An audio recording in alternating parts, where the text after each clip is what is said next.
예, 이사야 말씀으로 다시 돌아왔습니다. 이사야 후반부 중에서 후반부 말씀 중에 우리 5번에 걸쳐서 말씀 나누고 있습니다. 여러분 기억나시나요?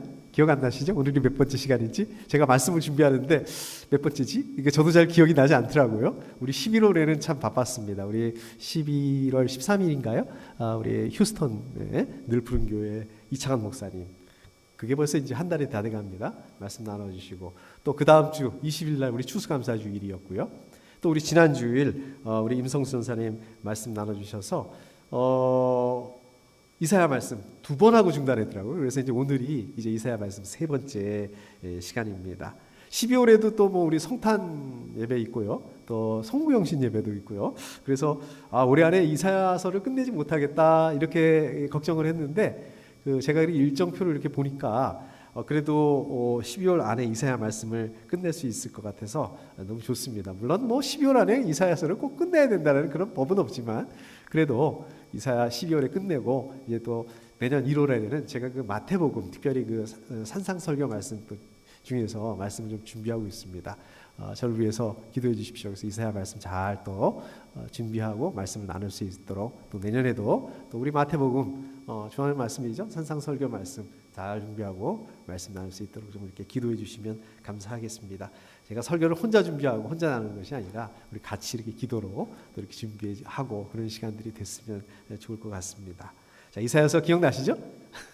이제는 그냥 뭐 기가 이사야서 하면은 딱 제가 바로 그거를 바라는 것입니다. 이사야서는 모두 66권으로 이루어져 있다. 66장이죠. 66장으로 이루어져 있다. 66장 하면은 딱 생각나는 거 성경 66권. 그죠? 구약이 39권, 신약이 27권, 39, 27. 그래서 이렇게 기억하시면 좋다고 말씀드렸습니다. 이사야서도 성경처럼 참 신기하죠?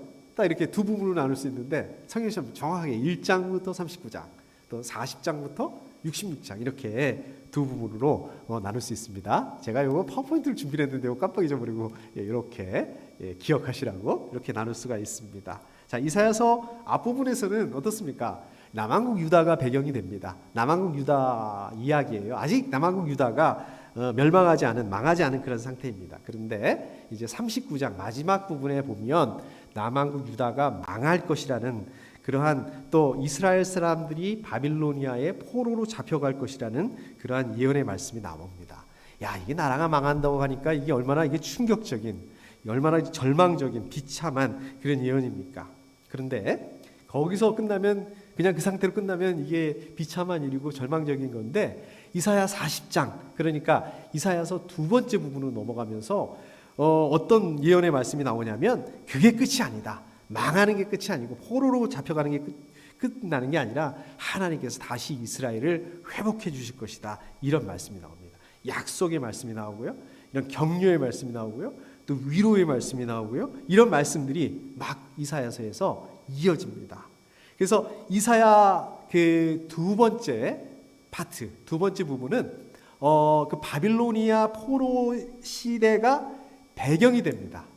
야, 요거를 어떻게 말씀드려야 될까요? 그러니까 무슨 말씀이냐면 정확하게 말씀드리자면 이사야가 이사야서를 기록하고 있을 때 이때는 아직 지금 어떻습니까? 유다가 망하지 않았어요.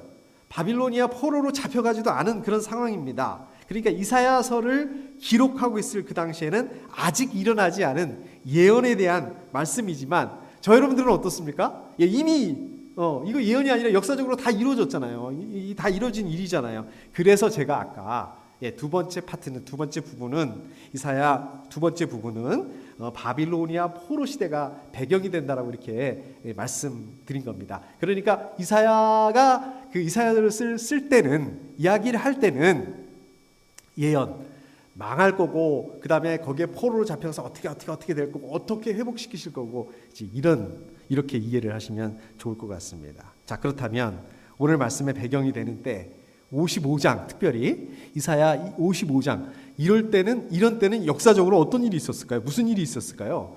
뭐 저도 그런 말씀 나누기 좋아하는데 BC 몇 년도에 뭐 그렇게 얘기하니까 뭐 너무 머리 아프고 복잡하고 뭔 말인지 모르겠고 자, 이렇게 하면 이제 복잡하니까 그냥 쉽게 우리 성경의 역사에 성경에 나오는 말씀대로 보면 남한국 유다가 이제 조금 있으면 망하죠. 예, 그 남한국 유다가 망하고 또 바빌로니아에 이스라엘 사람들은 포로로 붙잡혀 가게 되고 어떻습니까? 바빌로니아가 정말 기세등등합니다. 절대로 망하지 않을 것 같아요. 그냥 영원히 승승장구할 것 같은데 참 역사는 재미있습니다. 이러한 그 바빌로니아가 이제 서서히 저물어가고 있고요. 또 다른 나라 신흥 강국이 등장을 했습니다. 그 나라가 어느 나라입니까? 페르시아죠. 그리고 고레스 왕이 승승장구하던 그런 때였습니다. 여러분들 한번 생각을 해보십시오. 이스라엘 사람들이 바빌로니아 포로로 잡혀가지고 70년을 살았어요. 70년을 살았으면은 그냥 첫 세대만 산 게 아니라 이제 포로로 잡혀온 세대 1세대라고 하면 그 아들 세대 2세대 3세 2세대 3세대 그러니까 2세 3세 이렇게 이어지겠죠. 세월이 지나가면서 어떻게 되겠습니까? 점점 그 모국어 히브리어를 잃어버리게 되고 또 바빌로니아 언어를 사용하게 되고 이렇게 되겠죠. 우리도 마찬가지잖아요.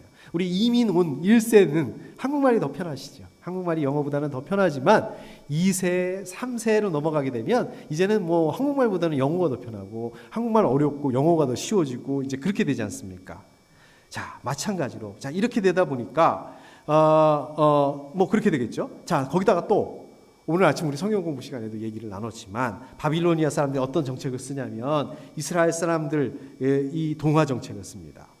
이스라엘 사람들 중에서 왕족 출신이라든지 귀족 출신이라든지 우리 다니엘서 나눌 때 그때 이야기를 나눴죠. 말씀드렸던 것처럼 이 사람들을 중심으로 해가지고 정치, 종교, 문화 이렇게 이 모든 면에서 바빌로니아로 만들어버려. 그 동화시켜 바빌로니아 사람으로 아예 생각까지도 바빌로니아 사람이 되게 그렇게 만들어버리는 거예요. 그 상류층을 그렇게 그 동화시켜버리면 그 중류 하류층은 어떻게 그냥 따라오게 되겠죠. 그냥 이스라엘 이 민족이라는 정체성을 없애져버리고 그냥 바빌로니아화 이렇게 돼버리겠죠. 자, 이렇게 되다 보니까 하나님에 대한 신앙을 유지하기가 어렵습니다. 하나님에 대한 신앙을 유지하고 또 그 경건한 그러한 그 삶을 살아가는 게 굉장히 어렵게 됩니다. 거기다가 이 고대 시대에는요 전쟁에 대해서 어떻게 생각하냐면 우리가 생각하는 전쟁하고 좀 달라요. 우리는 전쟁하면 어떻습니까? 나라와 나라와의 전쟁이에요. 예를 들어서 우리 러시아하고 우크라이나의 전쟁이에요. 그런데 고대 시대의 사람들은 전쟁에 대해서 어떻게 생각했냐면 조금 다르게 생각했습니다. 나라와 나라와의 전쟁이 아니라 우리 그 나라와 다른 나라의 그 신들 간의 전쟁. 그러니까 승리한 나라의 신, 그 다음에 패배한 나라의 신. 이 승리한 나라의 신이 패배한 나라의 신을 이겼다. 이렇게 생각을 하는 것입니다. 승리한 나라 사람들이 섬기고 있는 신이 패배한 나라 사람들이 섬기는 신보다 더 세다. 다시 말하면 어떻게 되는 겁니까? 바빌로니아 신, 마르둑이라고 그러죠? 들어보셨죠?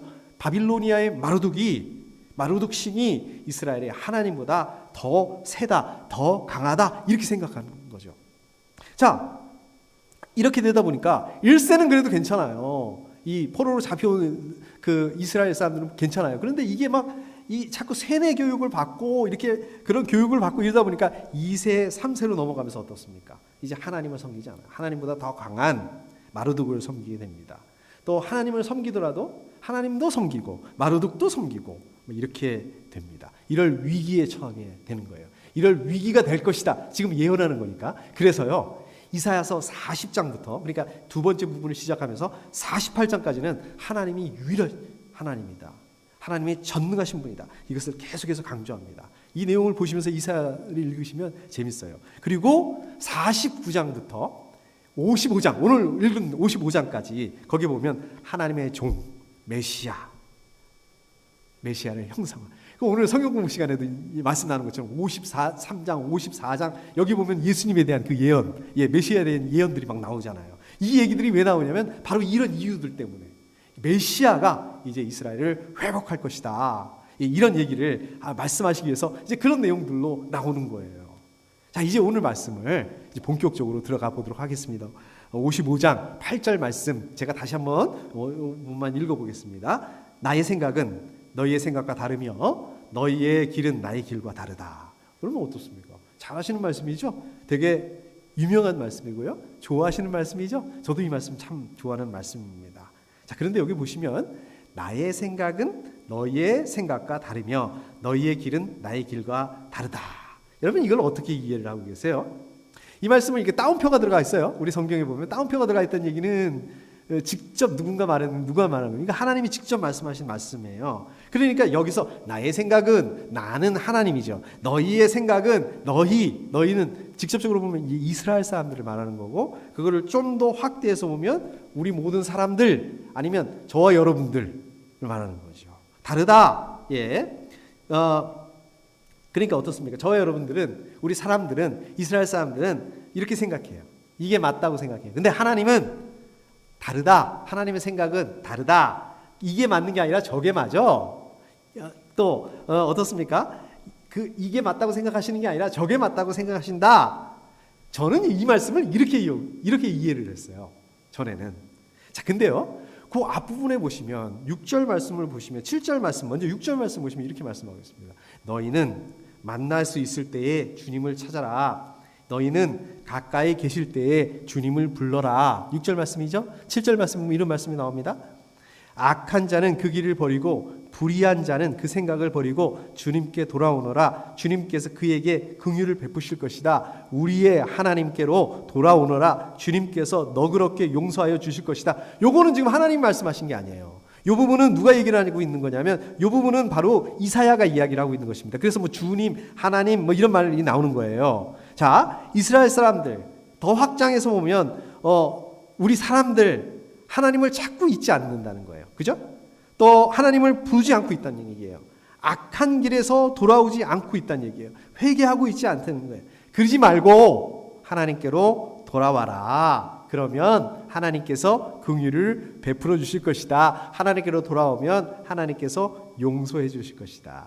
그리고 이어서 이제 오늘 말씀 이제 하나님이 직접 얘기하는 거예요. 이제 강력하게 얘기하기 위해서 하나님의 직접 말씀을 직접 인용하는 거죠. 내 생각은 너희의 생각과 다르고 내 길은 너희하고 다르다. 자, 이렇게 얘기를 하고 있습니다. 그러니까 어떻게 됩니까? 6절 7절하고 오늘 말씀을 이어서 생각을 해보면 하나님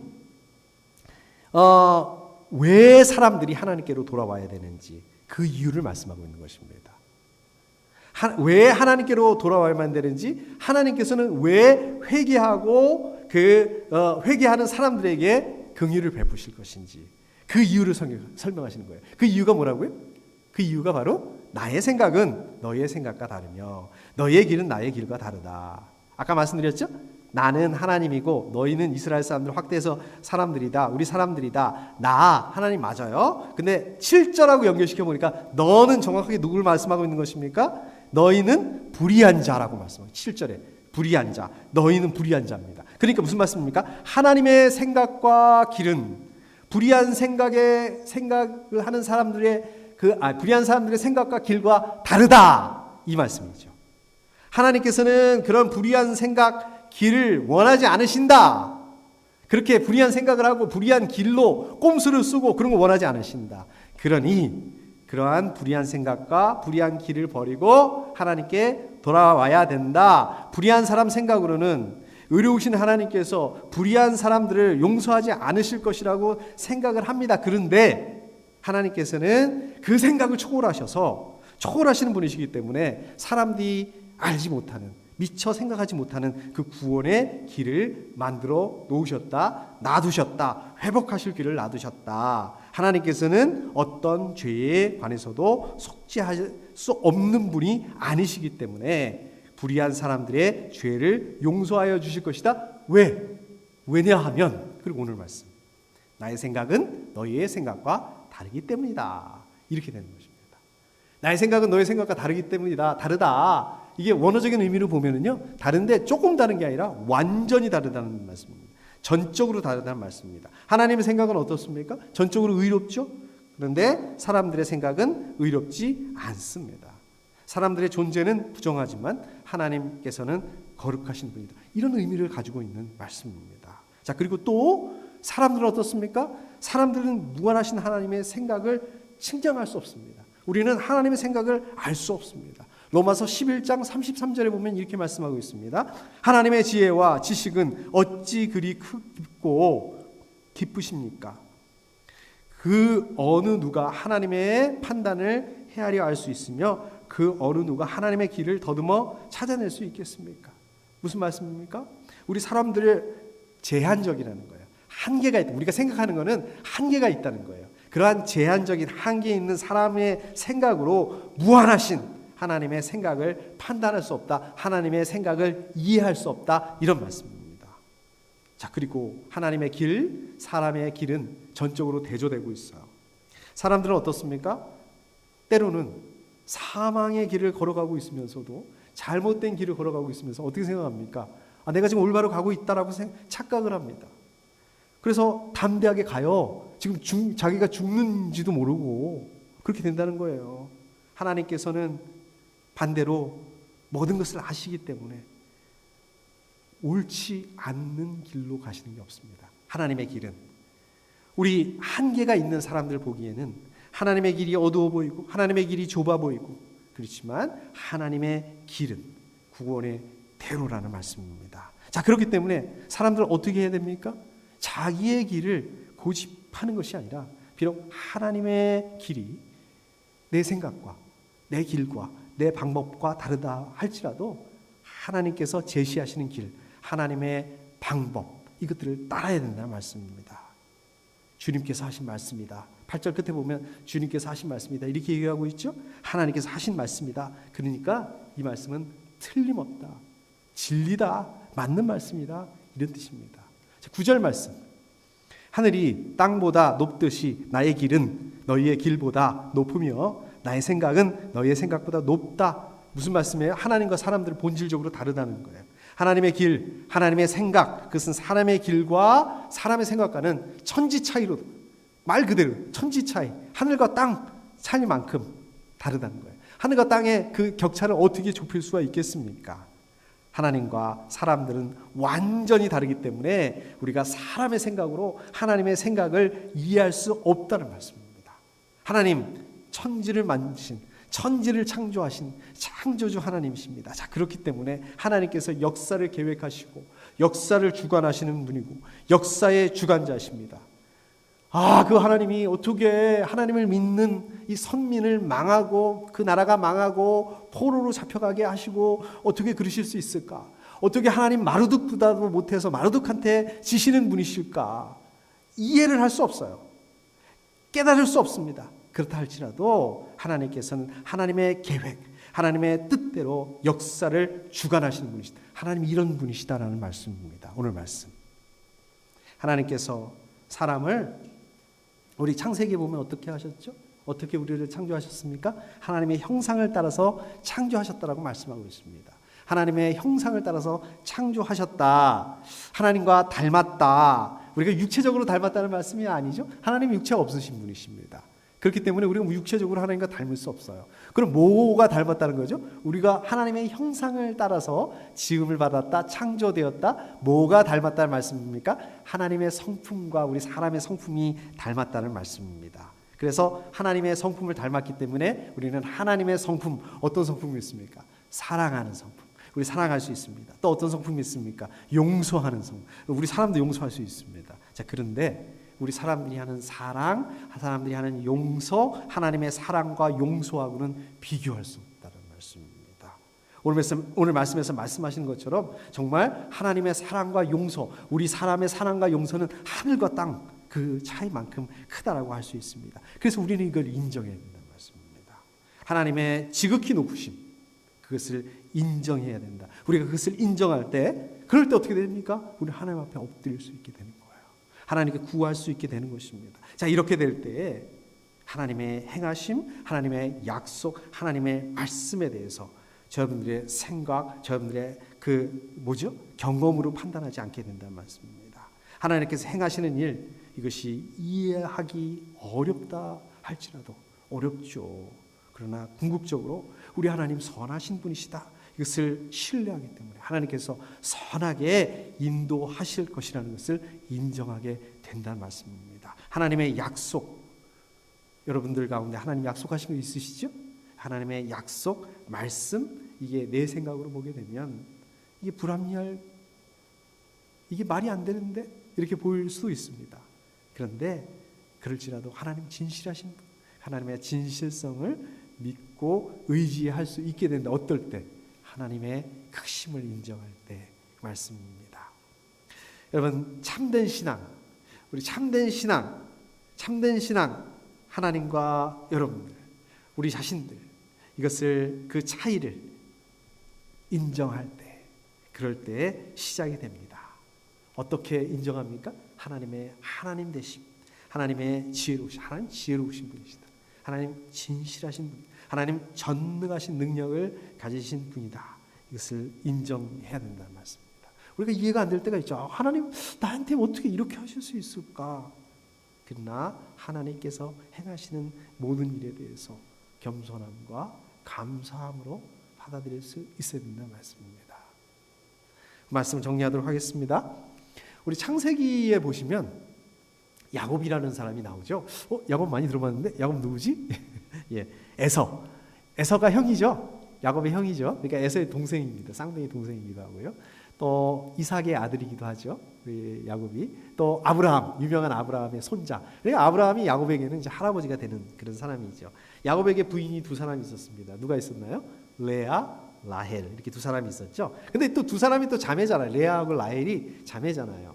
원래 이 야곱은 언니 레아가 언니고요. 라헬이 동생인데 언니 레아가 아니라 동생 라헬을 좋아했죠. 그래서 라헬하고 결혼을 하겠다라고 합니다. 그래서 결혼을 하려고 그래요. 그런데 이 레아 라헬의 아버지가 라반이 머리를 쓰잖아요. 그냥 그 첫날 밤에 신부를 바꿔버리잖아요. 신부를 바꿔서 이 큰딸을 레아는 이제 결혼을 못 시킬 것 같으니까 아무래도 못 시킬 것 같으니까 그냥 첫날 밤에 그냥 레아를 집어넣어 버리죠. 그래가지고 그냥 얼떨결에 야곱이 레아하고 결혼을 하게 되죠. 나중에 야곱이 신부가 바뀌었네 이 사실을 알고서 그냥 그 장인이죠 라반한테 항의를 합니다. 이게 어떻게 된 겁니까? 그랬더니 라반이 뭐라 그래요? 그래? 그러면 뭐 라헬하고도 결혼해. 그 대신에 7년을 더 일하면 돼. 뭐 이런 식으로. 그래서 졸지에 이제 야곱은 두 명의 부인하고 살게 됐습니다. 자, 그런데 그러니까 야곱이 어떻게 했어요? 내가 지금 사기 결혼을 한 건데 내가 지금 사기를 당했는데 어떻게 했습니까? 뭐 일방적으로 레아는 쳐다보지도 않고 라헬을 일방적으로 좋아합니다. 라헬이 승승장구하게 되죠. 이제 그래서 그런지 모르지만 이 미국 사람들도 라헬이라는 이름 많이 쓴 것 같아요. 영어 이름으로 라헬을 어떻게 부르죠? 많이 들어보셨죠? 레이첼이라고 많이 들어보셨죠? 이게 라헬에서 나온 이름이에요. 반면에 레아라는 이름은 영어 이름으로 잘 못 들어보신 것 같은데 있기는 있다고 합니다. 리아인가? 리아가 이게 레아에서 나온 이름이라고 하더라고요. 저는 리아라는 이름 가진 분은 한 번도 못 본 것 같아요. 우리 한국 분들만 그런 게 아니라 미국 사람들도 보면 마찬가지인 것 같아요. 그냥 그 좋은 인물들 이름을 따가지고 이름을 많이 짓잖아요. 뭐 우리 남자분들도 데이비드 많죠. 또 조셉, 또 다니엘. 데이비드는 뭐 왕이었고요. 요셉이잖아요. 또 다니엘 총리까지 갔던 사람들. 뭐 이게 잘못됐다는 말씀이 아니라 사람 마음이 그렇다는 거죠. 뭐 이왕이면 세상에서 좀 잘 나가는 사람, 성공한 사람 이름을 우리 아이에게 지어주고 싶다. 이건 무슨 뜻입니까? 우리 아이가 좀 세상에서 좀 이렇게 성공하고 잘 나가는 그런 사람이 되면 좋겠다. 뭐 이런 의미를 가질 수 있다고 볼 수 있을 것 같아요. 뭐 이게 뭐가 문제겠습니까? 다만 우리가 성공한 사람들에게만 집중하다 보면 그렇지 못한 사람들을 관심을 가지지 않는다는 얘기입니다. 우리 라헬에 대해서는 집중하고 많이 보는데 레아의 입장은 별로 생각을 못하는 것 같아요. 여러분 레아의 입장에서 한번 생각해 보십시오. 레아의 입장에서 보면 이게 얼마나 억울한 일이에요. 진짜 억울한 일이죠. 내 의사와 레아가 자기가 결혼하겠다 그런 게 아니었거든요. 뭐 자기가 그 남의 신혼방에 들어가겠다는 얘기 아니었는데 자기 의사와 관계없이 아버지한테 떠밀려가지고 억지로 남의 신혼방에 들어가서 억지로 그렇게 결혼하게 된 거 아닙니까? 그러니까 일단 자기 존재 자체가 이게 민폐예요. 그 자기 동생하고 그 남편한테는 이게 민폐가 되는 거예요. 이게 얼마나 민폐입니까? 아무튼 그렇다 치자. 뭐 사연이야 뭐 어떻게 됐든 간에 뭐 사연 없는 사람들이 누가 있겠습니까? 우리 다 사연들이 있잖아요. 그러니까 일단 결혼을 했으니까 그래도 결혼을 했으니 뭐 남편한테 또 사랑받고 잘 살아야 될 거 아니겠습니까? 근데 어때요? 결혼을 했는데도 남편은 레아를 쳐다보지도 않습니다. 자, 레아가 이제 아들을 낳게 돼요. 아들을 낳는데 뭐라고 얘기합니까? 29장 창세기 29장 32절에 보면은 주님께서 나의 고통을 살피시고 나에게 아들을 주셨구나. 이제는 남편도 나를 사랑하겠지. 이렇게 얘기를 해요. 둘째 아들을 낳고서요. 또 이럽니다. 주님께서 내가 남편의 사랑을 받지 못하여 하소연하는 소리를 들으시고 또 이렇게 또 아들을 주셨구나. 셋째 아들을 낳고요. 내가 아들을 셋이나 낳았으니 이제는 남편도 별 수 없이 나에게 단단히 매이겠지. 제가 이걸 보고 되게 웃음이 나더라고요. 그래서 셋째 아들 이름이 레위예요. 레위기. 예, 그 사람이죠. 레위가 연합하다는 그런 뜻이거든요. 이거 오직했으면 아들 이름을 이렇게 지었겠냔 말입니다. 자, 넷째 아들 낳고 뭐라고 그랬냐면 이제야말로 내가 주님을 찬양하겠다. 이름을 유다. 이게 유다는 찬양한다는 뜻이거든요. 이런 의미입니다. 여러분 여기서 잘 보세요. 좀 이상하죠? 레아의 시선이 바뀝니다. 자, 무슨 말씀이에요? 그러니까 첫째 아들부터 셋째 아들 낳을 때까지는 레아의 시선이 어떻게 하면 남편의 시선을 나한테 돌리지? 어떻게 하면 남편의 관심과 남편의 사랑을 나한테 돌리지? 남편에게 돼 있습니다. 이제는 남편도 나를 사랑하겠지. 맞잖아요. 이제는 내가 남편의 사랑을 받지 못하여 하소연하는 소리를 들으시고 이렇게 또 아들을 주셨구나. 자, 세 번째. 이제는 남편도 별 수 없이 나에게 단단히 매이겠지. 어떻게 하면 남편의 관심, 사랑을 나한테 가져올 수 있을까? 어떻게 하면 이제 라이벌이죠. 라헬 이기고 남편의 사랑을 차지할 수 있을까? 얼마나 그랬으면 이름을 그렇게 지었겠어요. 아들 이름을. 얼마나 절실했으면. 자, 여러분들 남편한테 어떻게 사랑을 받을까? 절실하지 않죠. 절실할 필요가 없죠. 근데 저와 여러분들도 어떻습니까? 그거는 아니지만 분명히 절실한 게 있어요. 지난주 중에 절실했죠? 축구 말씀입니다. 예, 우리가 포르투갈한테 이겨야 되는데 무조건 이겨야 되는데 이게 포르투갈이 아시다시피 축구를 잘하잖아요. 이길 수가 없는 상황이에요. 예? 우리한테 질 팀이 아닙니다. 포르투갈이. 거기다가 우리가 이긴다 한다 하더라도 동시에 다른 나라 우루과이하고 가나하고 하는데 이 게임에서 우루과이가 가나를 이겨줘야 돼. 가나가 우루과이를 이기면 우리가 아무리 기적을 쓴다 하더라도 아무리 그 포르투갈한테 이겨도 우리는 떨어집니다.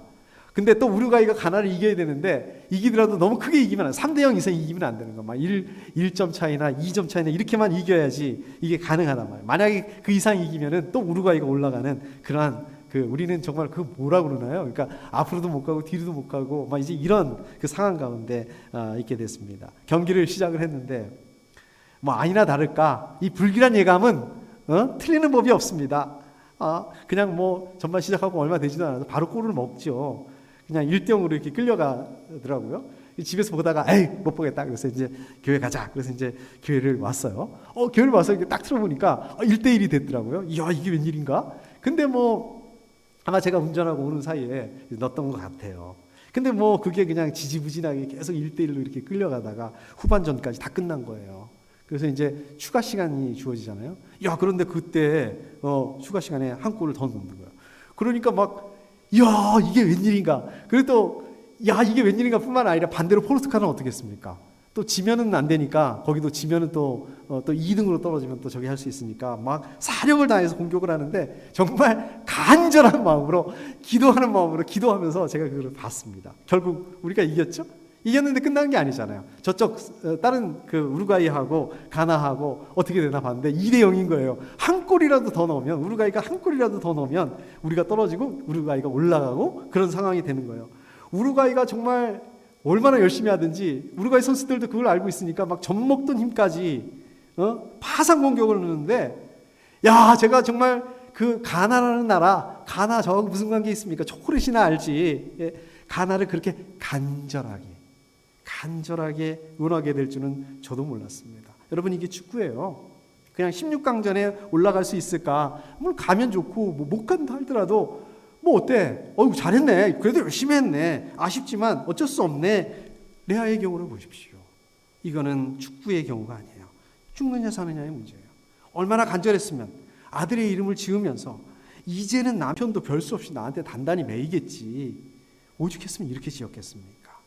자, 그런데 반전이 일어납니다. 넷째 아들 낳고서 이번에 뭐라고 이름을 짓는지 보세요. 이제야말로 내가 주님을 찬양하겠다. 첫째 아들부터 셋째 아들 이름까지 하고 완전히 다르죠? 내가 주님을 찬양하겠다. 주님이라는 말이 나와요. 찬양이라는 말이 나와요. 그전에는 절대적으로 남편에게만 꽂혀있던 그 시선이 이제 하나님께로 옮겨졌습니다. 이 아이가 유다예요. 유다 지파의 그 유다 지파에서 누가 나옵니까? 아까 말한 이스라엘의 영원한 왕 다윗. 다윗이 바로 유다 지파에서 나오지 않습니까? 이스라엘뿐만 아니라 온 인류를 구원하실 예수 그리스도 유다 지파에서 나오잖아요. 여러분, 그러면 레아가 이 사실을 알고 있었을까요? 이 아이를 통해서 유다를 통해서 유다가 이제 지파를 만들 건데 그 지파 후손 중에 다윗이라는 왕이 나올 거고 거기서 메시아가 나올 거고 이 메시아가 이스라엘뿐만 아니라 온 인류를 구원할 예수 그리스도가 될 것이다. 이걸 알았을까요? 이걸 알아가지고 내가 주님을 찬양하겠다 이렇게 얘기를 하고 있는 걸까요? 아니죠. 아니에요. 그 당시 레아의 입장에서 보면 어떻습니까? 뭐 그런 거 모르겠고 그럼 보이지도 않죠. 어떻게 하면 라헬을 이길 수 있을까? 어떻게 하면 라헬을 이기고 남편의 사랑을 관심을 차지할 수 이거밖에 없었어요. 자, 그런데 창세기 29장 31절에 보면 하나님 뭐라고 말씀? 주님께서는 레아가 남편의 사랑을 받지 못하는 것을 보시고 레아의 태를 열어주셨다. 무슨 말씀입니까? 이게 하나님이 하신 거라는 거예요. 그냥 레아는 어떻습니까? 자기 입장에서 자기가 움켜쥐고 자기가 어떻게 하든 내 힘으로 이겨내야 되겠다. 내 힘으로 해내야 되겠다. 이번에는 되겠지. 또 이번에는 또 안 되니까 다음번에 했는데 또 이번에는 되겠지. 이번에도 안 되니까 계속 남편의 마음을 못 돌리잖아요. 그렇게 이름까지 그렇게 지어갔는데도 다음번에는 꼭 되겠지. 그러다 어떻습니까? 하나님을 보지 못하는 거예요, 지금. 레아는. 자, 그러던 레아가 무슨 일이 일어나는지 모르겠는데 하나님께로 시선을 돌립니다. 자, 하나님께로 시선을 돌리니까 내가 주님을 찬양하겠다 이런 고백이 나와요. 뭐가 바뀌었어요? 바뀐 거 하나도 없습니다. 여러분 성경을 보십시오. 남편은 여전히 레아를 좋아하지 않아요. 남편은 여전히 라헬을 좋아해요. 라헬을 사랑합니다. 남편 라헬에게만 관심을 가져요. 바뀐 게 하나도 없습니다. 하나도 안 바뀌었어요. 레아는 여전히 외롭고 여전히 힘들고 바뀐 게 딱 하나 있습니다. 뭐가 바뀌었나요? 레아의 시선이 바뀌었습니다. 그동안 남편한테만 집중했던 그 시선 하나님께로 돌렸죠. 어떻게 되나요? 남편이 자기를 사랑하지 않는다는 사실이 자기가 동생보다 못하는 사실이 전혀 문제가 되지 않습니다. 여러분들의 눈, 여러분들의 시선이 어디 있습니까? 여러분들이 간절히 바라는 거 뭐죠? 우리 눈만 뜨면 생각하고 눈만 뜨면 고민하는 거. 이렇게 해볼까? 저렇게 해볼까? 어떻게 해볼까? 그게 비즈니스일 수 있습니다. 제가 지난주 중에 우리 비즈니스 하시는 분들 제가 개인적으로 아는 분들 만났는데 경기가 너무 안 좋대요. 근데 내년에는 더 힘들고 거라고 얘기를 합니다. 제가 그 얘기를 듣는데 걱정이 되더라고요. 걱정을 넘어서서 두렵더라고요. 저 여러분들 간절하게 바라는 거. 그게 건강 문제일 수도 있어요. 재정 문제일 수도 있어요. 또 우리 아이들 문제일 수도 있습니다. 저는 교회 문제일 수도 있어요. 저한테 적용을 하자면.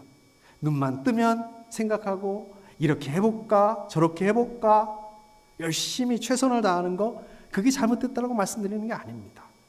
그거를 말씀드리는 게 아니에요. 최선을 다해야 돼요. 근데 그 너머를 바라볼 수 있어야 된다는 말씀입니다. 왜? 그 너머를 바라보게 되면 우리가 고민하는 그 문제, 내가 그렇게 스트러글하고 있는 게 그게 문제가 되지 않을 수 있다는 말씀입니다. 자, 그러면 어떻게 그 너머를 바라볼 수 있을까요? 그 비결을 가르쳐줘야지. 바라보라고만 하면 어떻게, 비결이 뭡니까? 어떻게 하면 그 너머를 바라볼 수 있을까요? 정답은 간단합니다. 그 너머를 바라보고 계시는 분 누구십니까? 우리 하나님을 바라보면 된다는 얘기죠. 저 여러분들의 시선 어디입니까? 여기까지예요. 딱 눈앞에 닥친 거. 그 상황밖에 볼 수가 없어요. 그 너머를 볼 수가 없어요. 이게 우리 한계예요. 그것만 해결되면 다 해결될 것 같은데 우리 경험해 보셔서 아시잖아요. 그거 해결되니까 다 해결되던가요? 또 문제 생기고 또 문제 생기고 이게 우리의 한계입니다. 그러나 하나님의 시선은 어떻습니까? 그 너머에 있으시다는 거예요. 나의 생각은 너희의 생각과 다르며 너희의 길은 나의 길과 다르며 하나님이 땅보다 높듯이 나의 길은 너희의 길보다 높으며 나의 생각은 너희의 생각보다 높다. 하나님께 시선을 돌리실 수 있으시기를 축복합니다. 우리 함께 기도하겠습니다.